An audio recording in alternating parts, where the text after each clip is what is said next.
Hablamos de la economía nacional. Le damos la bienvenida a Luis Custodio. ¿Cómo andás? ¿Cómo están ustedes? Luis, buenas noches para todos. Sí, ayer se compartía el dato del Producto Interno Bruto, el nivel de actividad, las cuentas nacionales que reflejaban cómo evolucionó nuestra economía en el segundo trimestre del año. Hoy, ya con unas horas más y pudiendo comparar eso, contrastarlo con otros indicadores adelantados y ver un poquito hacia adentro de cada uno de los sectores, queremos aportar un poco más de información. Vamos a recordar algunos datos de ayer, ya en el primer cuadro, a propósito de qué estamos hablando. El crecimiento desestacionalizado en el segundo trimestre del año fue de algo menos de medio punto porcentual. Esto es comparado con el primer trimestre del año, el inmediatamente anterior. Y el otro dato, el 2.1% interanual, corresponde al mismo trimestre del año anterior.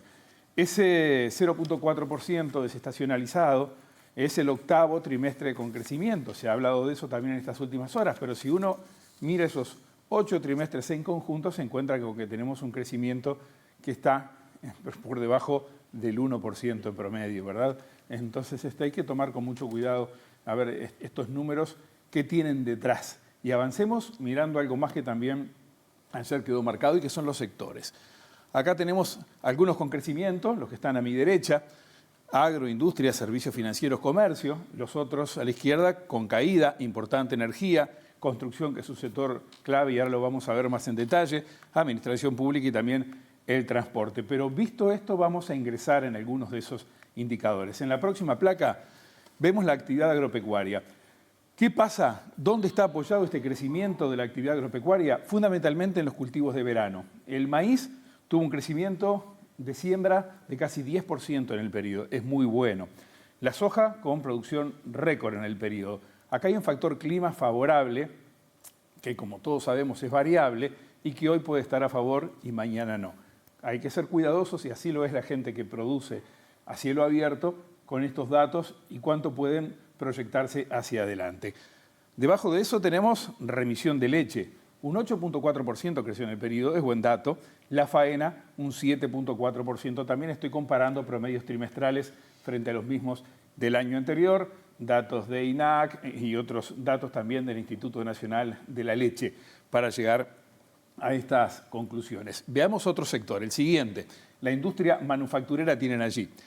Acá tenemos varios componentes. La refinería de La Teja, el crecimiento es casi del 200%, si uno compara un periodo contra el otro. Y hay un efecto estadístico enorme allí. ¿Por qué?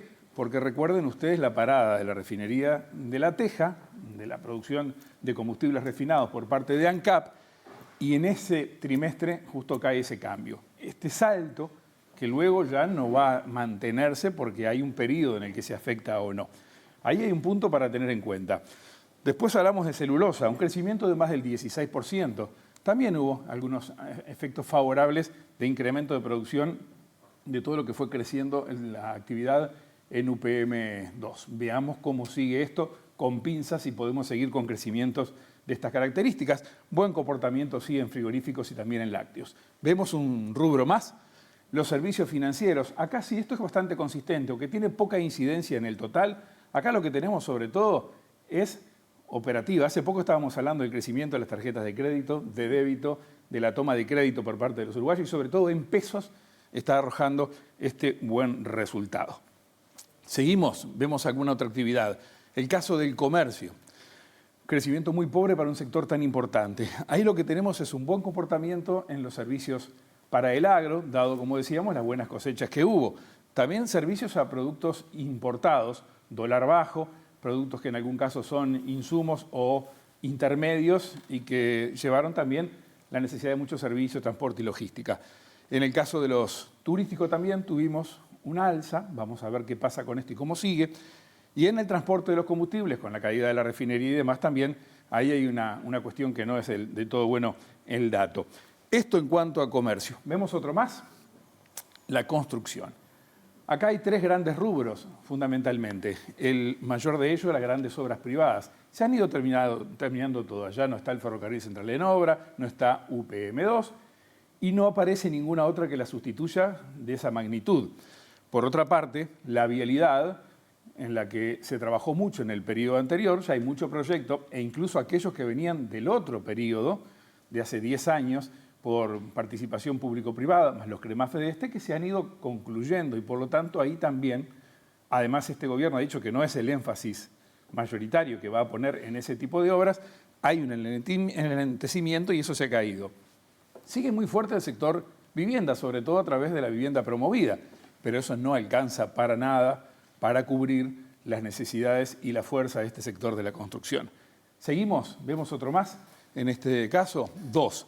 Energía eléctrica, gas y agua. Ahí lo que pesa fundamentalmente es el mayor rubro dentro de todo este conjunto, que es la energía, menor generación hidráulica, se generó por otras vías, a veces térmica incluso, otras vías que son más caras, y ahí tenemos ese resultado. Y el transporte y almacenamiento, una baja sobre todo en transporte y almacenamiento de carga, que es un dato para tener en cuenta indudablemente. Veamos ahora otra mirada, desde el enfoque del gasto, desde el otro lado de la tabla. Y ahí tenemos consumo y formación bruta de capital. Formación bruta de capital es la inversión. El consumo, ese 1.7%, es en términos generales.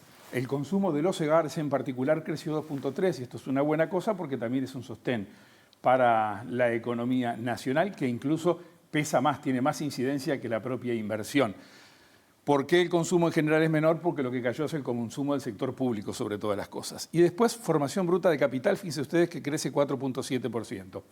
Y a capital fijo le falta un signo ahí, porque en realidad es una caída de 1.5%. ¿Cuál es la diferencia entre uno y otro? Que formación bruta de capital está compuesto por capital fijo, que son los fierros, es la maquinaria y los equipos. El resto son las existencias de stock, de producción y demás.